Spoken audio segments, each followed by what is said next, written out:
Hello, apa kabar, and welcome back, my fellow language learners, to Adventures in Language. I'm your guide, Emily.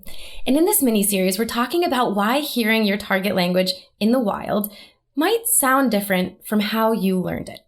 It all boils down to three main things: idiomatic expressions, sound blending, and dialectal diversity. Without understanding those three fundamental points, it can be really easy to lose your confidence in your language learning progress. However, once you do understand them and what's happening under the hood when you go into real-life conversations, you'll feel more confident and more in control of your own language learning process. In last week's video, we talked about the first one, idiomatic expressions. In this week's video, we're talking about the second one, sound blending. What is it? Why does it matter? And what do you need to know about it in order to reach your fluency goals? Well, 시간낭비 하지말고, let's get to it. So what is sound blending?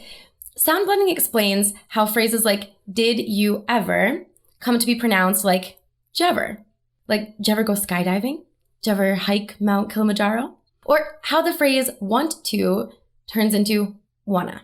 The technical linguistic term for sound blending is co-articulation, which is named that way because all the parts of your mouth that move to make speech happen, that's like your tongue and your lips, are called your articulators. So when your articulators overlap and move together, they're coordinating, thus co-articulation.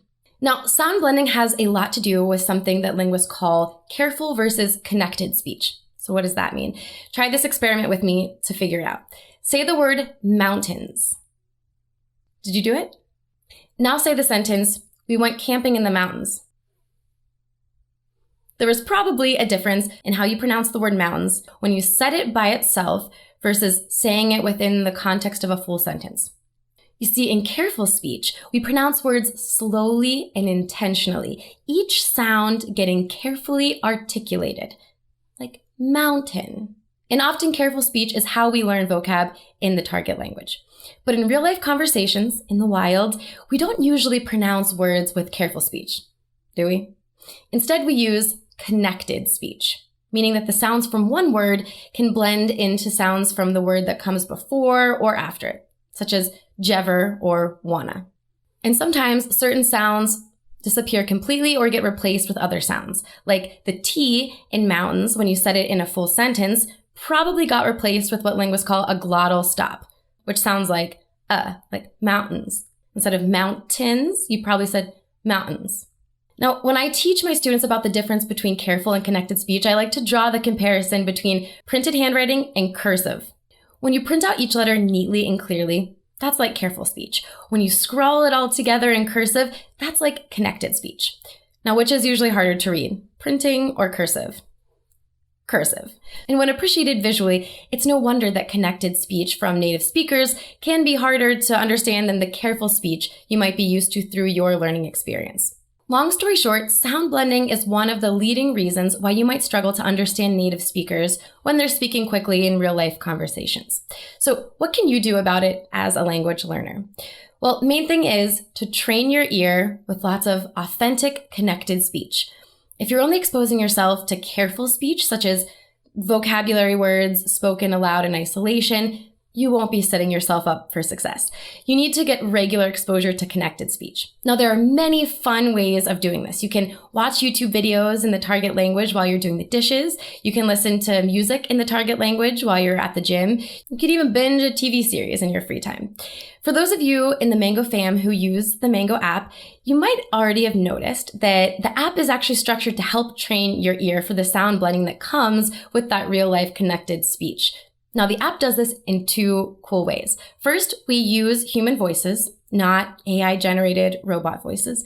And second, we have our native-speaking voiceover artists produce target vocabulary both in careful speech and in connected speech contexts. And the coolest part of all of this is that you, as the user, can toggle between the careful and connected speech options as you go through each lesson. Come stai? Come? As a linguist, I totally nerd out on this feature. Oh, and last thing, let's just acknowledge that learning a language is a difficult task. Training your ear with authentic, connected speech will certainly help your target language comprehension in real-life conversations. But making that one change to your language learning routine isn't going to necessarily guarantee that you'll reach your fluency goals. So, all of that to say, if you haven't recently checked in on your language learning goals and progress, then I highly recommend you do. And if you'd like an easy and structured way to do that, then check out the free Setting Good Goals worksheet that we've linked for you in the description. Oh, did I mention it's free? Like free? Well, my fellow language learners, that's all for this time on Adventures in Language. If you want to make sure that you're up to date on all of the awesome language learning content that we have for you, then come join the Mango fam by subscribing to the channel. And if you really loved it, then ring that notification bell and tell your friends about us. We appreciate you. In next week's video, part 3 of this mini-series, we break down something called dialectal diversity, or dialectal diversity in my non-British accent. Well, Selamat tinggal, and I look forward to hanging out with you here next time. Bye!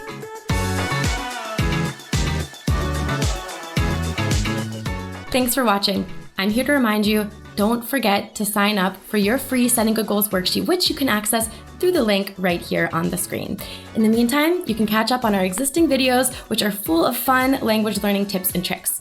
See you next time on Adventures in Language. Bye.